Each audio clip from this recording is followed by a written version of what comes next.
custo de vida, emprego e desemprego, cesta básica, tarifas públicas, salário mínimo. Agora, na Brasil Atual, a análise do DIEESE. E nós vamos fazer contato agora com o diretor adjunto do DIEESE, José Silvestre. Bom dia, Silvestre. Bom dia, Glauco. Silvestre, ontem o Banco Mundial divulgou projeções a respeito de algumas economias, inclusive a brasileira, e para o caso brasileiro projetou aqui um crescimento de 3% em 2021, que é um número inclusive próximo do que estima o próprio governo e também o setor privado brasileiro.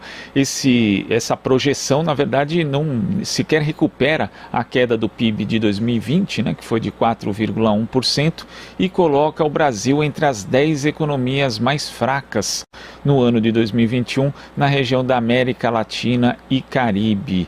Como é que você vê essa projeção? Isso mostra, na verdade, Silvestre, que o Brasil precisa modificar o rumo aí das políticas econômicas?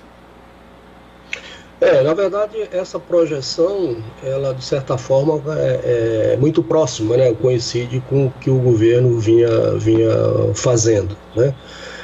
Revela, enfim, a fragilidade da economia brasileira, que já vem, aliás, há alguns anos, né?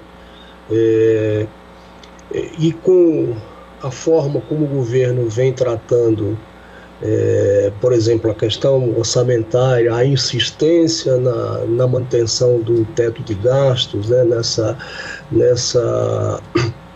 Na austeridade fiscal, né? No momento que seria necessário algum tipo de afrouxamento para poder fazer frente às premências, né, colocadas pela crise sanitária, mas a gente vê infelizmente a insistência do governo. Então as projeções do Banco Mundial vão também nessa direção, né, Glauco? E aí você tem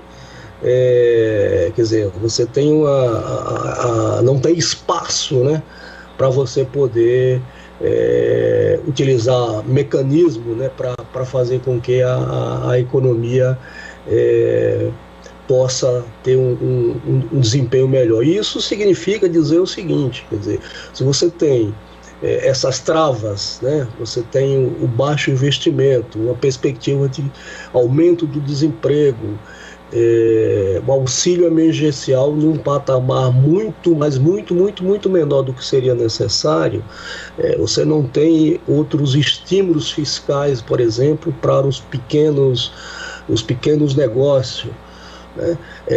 Então é isso, quer dizer, não tem como a economia não continuar, né, com a perspectiva de baixo crescimento como é esses 3%, como você também lembrou.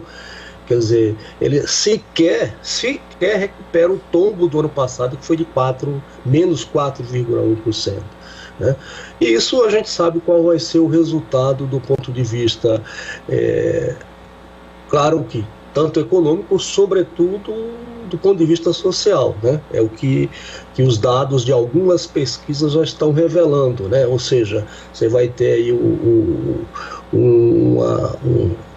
um aumento da desigualdade, crescimento da miséria, enfim, uma coisa que infelizmente está voltando no nosso país, que é a fome, né? Tinha sido praticamente extinta e está voltando.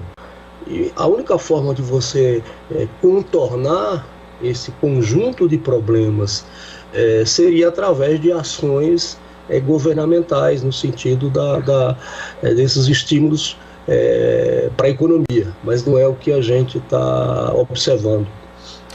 Inclusive, uma aqui das observações do Banco Mundial, Silvestre, é que em 2021 não há perspectiva de um ritmo de vacinação que confira a imunidade à população da América Latina.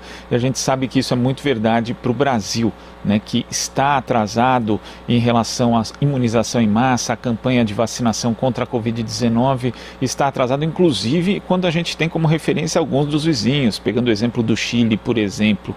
Isso pode ser mais um fator que vai prejudicar prejudicar o Brasil, porque em determinado momento desse ano, por exemplo, quando a gente chegar em junho, julho, nós teremos diversos países do mundo já imunizados, pelo menos, se não a totalidade, quase a totalidade da sua população em relação à Covid-19, enquanto o Brasil não tem essa perspectiva, pelo menos de curto prazo. Isso, obviamente, vai afetar aí a previsibilidade dos agentes econômicos e dos próprios trabalhadores, Silvestre. Sim, essa é uma questão fundamental, né? Ou seja, o ritmo da vacinação. E, obviamente, que nesses cálculos, nessas projeções, o Banco Mundial está considerando esse ritmo de vacinação. Ou seja, quanto mais célere seja a vacinação, ou seja, quanto maior o ritmo de vacinação, maior, né, é a capacidade, né, da economia se recuperar. Como no Brasil, nós, além de todos os problemas, né, e aí, claro, decorrente da inépcia, né, desse governo e, em muitos casos, da própria sabotagem, nós não tivemos a compra, ou seja, os contratos para aquisição de vacinas lá atrás, né, ou seja, lá para agosto, setembro do ano passado, como muitos países fizeram, o que você citou no nosso caso aqui, um país do nosso continente, que é o Chile, que já está já superou 50%, né, da vacinação da população. No nosso caso, nós estamos aí, eu acho que um pouco mais de 7%, né, nós chegamos a 8%, pelo menos até ontem. Então isso, Glauco, vai também, de certa forma, ditar o ritmo, ou seja, a capacidade da economia se recuperar. Quer dizer, se nós, por exemplo, tivéssemos no outro ritmo, que já tivéssemos aí, sei lá, pelo menos um quarto da população brasileira vacinada, tá certo? As indicações e as projeções da economia certamente seriam melhores do que essas que estão sendo apontadas aí pelo Banco Mundial no patamar de cerca de 3%, né? Então é isso, e o mais grave, né? Porque você também não recupera para o ano seguinte, né? Ou seja, em 2022, porque você ainda vai ter digamos assim, os reflexos, né, dessa lentidão na vacinação e, portanto, da cobertura vacinal para a população ainda em 2022, né, porque nesse ritmo você não consegue vacinar toda a população adulta em 2021. E, Silvestre, sabe que vendo aqui esse estudo, essas projeções do Banco Mundial também, teve uma entrevista do economista Francisco Ferreira, que foi diretor da instituição, diretor de política para desenvolvimento durante 20 anos, e ele concedeu ali uma entrevista para o site da BBC, em que ele diz o seguinte: as contrações econômicas foram maiores para os países que tiveram maior mortalidade per capita, ou seja, as taxas de mortalidade e as taxas de contração da economia estão positivamente correlacionadas. Os países que perderam mais economicamente foram os países que perderam mais em termos de mortalidade na média, e a gente sabe que o Brasil está entre esses países. E ainda ele completou, Silvestre, dizendo o seguinte: o que aprendemos sobre lockdown é que o importante era agir rápido, forte e cedo, como a Coreia fez, que conseguiu bloquear cedo a Covid-19. Essa era a resposta fundamental. Então, toda a dicotomia que se colocou aqui no Brasil pelo governo entre economia e vida é uma dicotomia falsa, porque uma está relacionada com a outra. E a gente percebe não só pelos resultados desastrosos que trouxeram a gente para essa crise sanitária e econômica, mas também pelo que se projeta para o futuro, né? Como alertou o Banco Mundial, essa dificuldade em fazer uma imunização massiva da população num ritmo mais rápido. Então o Brasil vai acabar pagando na sua economia pelo que fez em relação à saúde também, Silvestre. Sim, isso tem impacto, não tem a dúvida, né? E é falso, né? É uma dicotomia falsa essa coisa que esse governo colocou lá desde o início, né, da pandemia, em março de 2020, que existia essa dicotomia entre saúde e economia, quer dizer, ao contrário, essas coisas andam juntas, e é isso que o Banco Mundial tá falando, quer dizer, e isso é fato, né? Os dados também revelam isso nos países que você não apenas teve esse tipo de dicotomia, mas você teve um processo mais lento, né, de enfrentamento da crise, ou seja, se negando, né, ou tomando medidas para fazer frente à crise pandêmica. O que ocorreu foi isso. Você tem aí digamos assim, o estrago na saúde e, consequentemente, na economia foi maior. Talvez o Brasil seja um dos casos mais, digamos assim, mais gritantes, né, Glauco?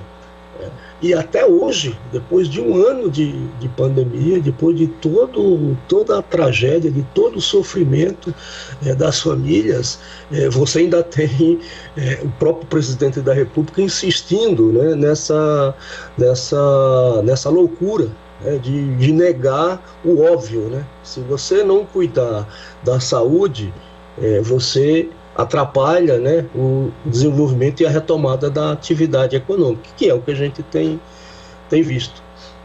Obviamente, sem um estabelecimento de condições mínimas do ponto de vista sanitário, não há qualquer tipo de possibilidade, não só dos agentes econômicos conseguirem prever ali os seus investimentos, mas também dos trabalhadores poderem aí organizar os seus gastos, Silvestre. Por exemplo, na crise de 2008 e 2009, a gente teve ali um estímulo, né, uma política anticíclica, um estímulo ao consumo para que a economia brasileira não parasse. Hoje isso é impossível, não só porque não existem formas de auxílio como o auxílio emergencial de R$600, como tivemos no ano passado, mas também não tem aí formas de apoio para o pequeno, para o médio empresário. Então é um cenário bem pior do que naquela época. É o que a gente tem comentado, né, Glauco? Você não tem... Veja, há necessidade de você ter estímulos e programas de transferência de renda, auxílios de caráter emergencial como esse que foi aprovado recentemente com o valor de R$250, mas também é necessário algum tipo de apoio, de estímulo creditício, né, enfim, outros mecanismos para os pequenos e micronegócios, que são milhares, milhões, muitos já fechados, que quebraram, não tiveram condições, não tiveram recursos, né? Porque se você não tiver isso, não tiver esse tipo de iniciativa, o que é que ocorre? Você tem uma dificuldade muito maior para o cumprimento dos protocolos indicados pela ciência, pela Organização Mundial da Saúde, que é a questão do isolamento social, né? Agora, aqui no Brasil, não, a gente vê inclusive exemplos maléficos, como exemplos de autoridades dando festa, né? Tem o caso aí eu acho que foi o cara governador do Rio de Janeiro, quer dizer, é um contrassenso completo, né? E se você não tem isso, dificulta muito mais para as pessoas, né? Porque você sabe, né, Glauco, as pessoas mais pobres do que necessitam, que são vulneráveis, essas pessoas precisam desse tipo de coisa para poder também ficar em casa e cumprir os próprios protocolos. Tá certo, Silvestre, queria agradecer sua participação aqui no Jornal Brasil Atual e até a próxima. Um bom dia, até a próxima. Bom dia. Conversamos aqui com o diretor adjunto do DIEESE, José Silvestre.